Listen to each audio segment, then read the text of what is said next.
Obunkenke bwo bugenze maaso nga bweyongera mu bitundu ebigenda ddala enguudo ezidda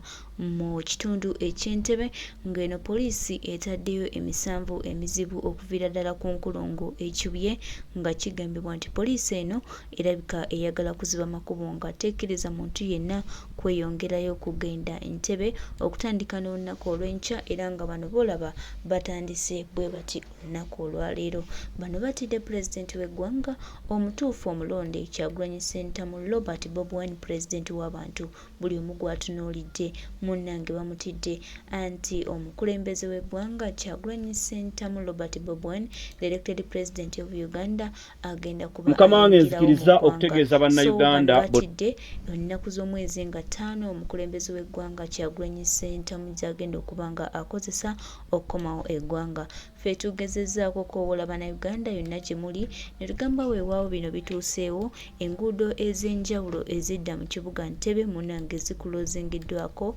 Yoseite Buhabulwa awamu ne basajja be era ndowooza embeera ogiraba military eringa military kale obunkenke bungi nnyo mu kitundu kino naye nga tutegeeza bannayuganda mubeere ready mukimanye nti nno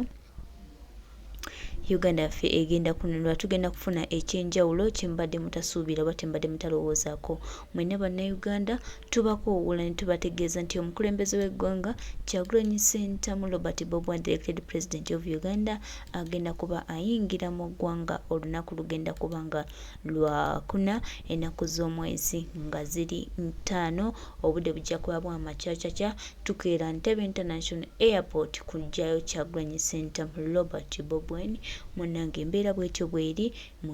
mu bitundu eby'Entebbe abantu batusula kutebuuke abantu bagamba kyekiddako Museveni lwaki akwata abaana bano lwaki buli mwana gwalaba buli muvubuka agenda maaso n'okuba nga awambibwa mu kitundu kino eky'Entebbe bw'otiitiizibwa Nabakinga ddala gwe pulezidenti w'eggwanga yalondebwa bino oba okola byaki kimaze okitegeera nti ono ddala ddala si ye yalondebwa wabula ayina okuba nga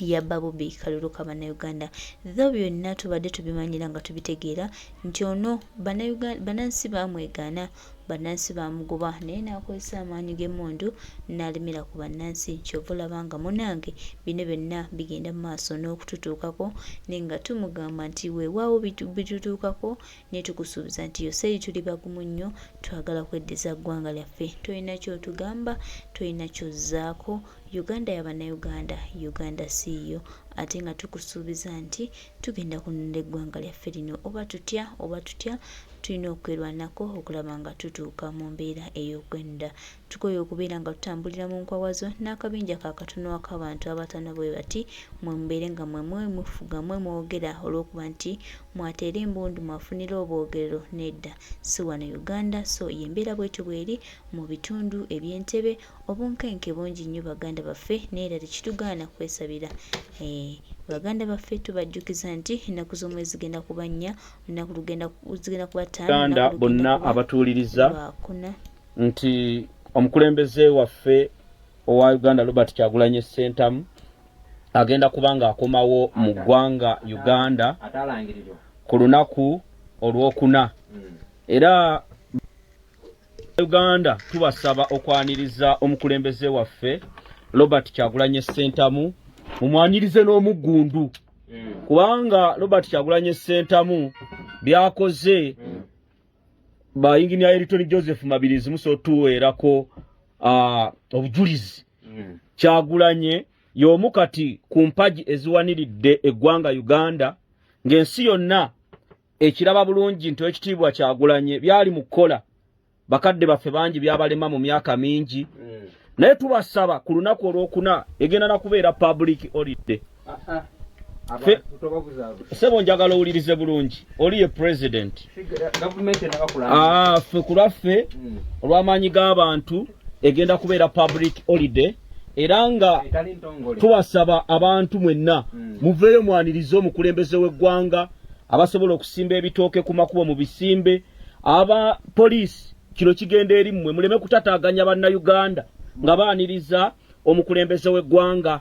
essaawa zino agenda kubanga atuuka South Africa South Africa agenda kubeerayo ng'ennaku z'omwezi 2 ate nga 5 lwayingira wano mu Uganda mukama wange ensonga endala gye njagala okwogerako ekisookera ddala nnumibwa ku mutima okulaba nti mwami Museveni tukyalina abaana abaakwatibwa Bolivia Lutaaya bamachete ya sin bakalanzi nga ba civilians batwalibwa mu kooti ez'amagye. Kikwewuunyisa nti bano abaana okuvaayo okuwagira Robert Kyagulanyi Ssentamu okulaga nti waliwo ebintu ebinyigiriza bannayuganda basobola okumala ebbanga eryo.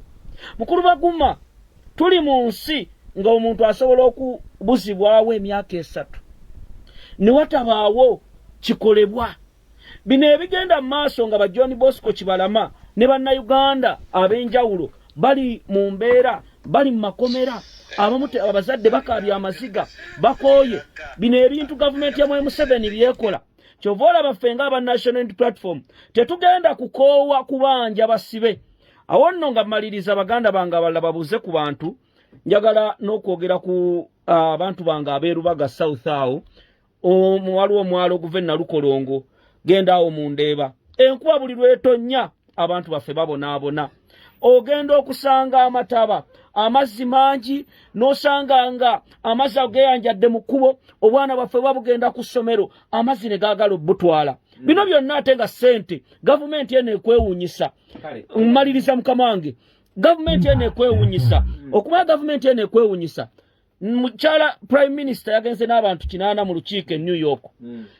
Delegation gye yagenze nayo, buli muntu yaspendinze ensimbi ze walirowoozezza biliyoni ziri mu 8, biliyoni 8 zisobola okuzimba eddwaliro, zisobola okuyamba omuntu owansi. Bwe yagenze n'abantu 8 ne Vice President naye n'agenda n'abantu 8 n'ebintu ebyalikoledde bannakampala enguudo, bannalubaga South enguudo, ogenda okulaba nti gavumenti etalowooza ku bannayuganda eya Robert Kyagulanyi Ssentamu yejja okubeera nga bannayuganda bonna abatuuliriza nti omukulembeze waffe owa Uganda Robert Kyagulanyi Ssentamu agenda kubanga akomawo mu ggwanga Uganda ku lunaku olwokuna. Era bannayuganda tubasaba okwaniriza omukulembeze waffe Robert Kyagulanyi Ssentamu, mumwanirize n'omuggundu kubanga Robert Kyagulanyi Ssentamu byakoze ba Engineer Elton Joseph Mabirizi musotuweerako obujulizi. Kyagulanyi y'omu kati ku mpagi eziwaniridde eggwanga Uganda, ng'ensi yonna ekiraba bulungi nti ekitiibwa Kyagulanyi byali mu kukola bakadde baffe bangi byabalema mu myaka mingi. Naye tubasaba ku lunaku olwokuna egenda na kubeera public holiday. Sebo njagala owulirize bulungi, oli ye president ffe ku lwaffe olw'amaanyi g'abantu egenda kubeera public holiday. Era nga tubasaba abantu mwenna muveeyo mwanirize omukulembeze w'eggwanga, abasobola okusimba ebitooke ku makubo mu bisimbe, aba poliisi kino kigenda eri mmwe, muleme kutataaganya bannayuganda nga baaniriza omukulembeze w'eggwanga. Essaawa zino agenda kubanga atuuka e South Africa. E South Africa agenda kubeerayo ng'ennaku z'omwezi 2 ate nga 5 lwayingira wano mu Uganda. Mukama wange ensonga endala gye njagala okwogerako ekisookera ddala nnumibwa ku mutima okulaba nti mwami Museveni tukyalina abaana abaakwatibwa Bolivia Lutaaya bamachete ya sin bakalanzi nga ba civilians batwalibwa mu kooti ez'amagye. Kikwewuunyisa nti bano abaana okuvaayo okuwagira Robert Kyagulanyi Ssentamu okulaga nti waliwo ebintu ebinyigiriza bannayuganda basobola okumala ebbanga eryo. Mukulu Baguma, tuli mu nsi nga omuntu asobola okubuzibwawo emyaka 3 ne watabaawo kikolebwa. Bino ebigenda mu maaso nga ba John Bosco Kibalama ne bannayuganda ab'enjawulo bali mu mbeera, bali mu makomera, abamu abazadde bakaabya amaziga bakooye. Bino ebintu gavumenti ya Mwai Museveni byekola. Kyova olaba ffe ng'aba National Unity Platform tetugenda kukoowa kubanja basibe. Awo nno nga mmaliriza baganda bange abalala babuuze ku bantu, njagala n'okwogera ku abantu bange ab'erubaga South awo, waliwo omwalo oguva Nalukolongo, genda awo mu Ndeeba. Enkuba buli lwetonnya abantu baffe babonaabona. ogenda okusanga amataba amazzi mangi n'osanga nga amazzi ageyanjadde mu kkubo obwana bwaffe babugenda ku ssomero amazzi ne gaagala obbutwala bino byonna ate nga ssente gavumenti eno ekwewuunyisa mmaliriza mukama wange gavumenti eno ekwewuunyisa okumala gavumenti eno ekwewuunyisa mukyala prime minister yagenze n'abantu 8 mu lukiiko e New York delegation gye yagenze nayo buli muntu yaspendinze ensimbi ze walirowoozezza biliyoni ziri mu 8 biliyoni 8 zisobola okuzimba eddwaliro zisobola okuyamba omuntu owansi bwe yagenze n'abantu 8 ne vice president naye n'agenda n'abantu 8 n'ebintu ebyalikoledde bannakampala enguudo bannalubaga south enguudo ogenda okulaba nti gavumenti etalowooza ku bannayuganda eya Robert Kyagulanyi Ssentamu yejja okubeera nga eyamba abantu.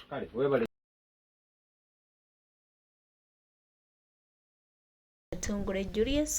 Julius, thank you very much. Gwebale kusomesa ggwanga ate nakoola abantu ng'ennaku z'omwezi zigenda kuba 5 olunaku lwa Monday. It's a public holiday for Ugandans. Bana Ugandans, wake up, muveeyo yonna gye muli mukyetwanize president w'eggwanga Kyagulanyi Ssentamu Robert Bobi, the elected president of Uganda, anti agenda kubanga ajja ate nga akomawo mu kitiibwa. Tewali agambayo, tuli ku mbeera yakulaba nga president elect Kyagulanyi Ssentamu Robert Bobi anunulwa era nga bannayuganda tubategeeza bulungi nti omukulembeze w'eggwanga Kyagulanyi Ssentamu Robert Bobi agenda kuba ekisinga era agenda kuba ekigattako olunaku ng'ennaku z'omwezi 25 ennaku z'omwezi 5 baganda baffe yonna gye muli temulemerayo bannange mujje tukozese buli opportunity gye tufuna okulaba nga eggwanga lyaffe linunulwa kubanga ye Museveni kyamanyi nti tetusobola kuyimusa maloboozi gaffe kwerwanirako kati no tumulage nti kino tukisobola ate nga tewali atukasi nga tukikoze emirembe ate nga tewali muntu ayimusayi tununula eggwanga baganda bange nange ngatedde eddoboozi lyange kulya muganda waffe Katongole Julius ne mbakoowola baganda baffe tosigalawo otudde yimuka tulwanirira eggwanga chance gye tuyina nayo tugikozese tulabe nga tufunamu ekyamaanyi tewali kijjagaana nga ffe tukkiriza n'ebijjagaana singa ffe tuba tuganye naye ffe tuba tukkiriza basuubiza nti wali kigenda gaana eggwanga lyaffe ligenda kununulwa weewaawo bingi bye tulina okununula naye nga tugenda kununula.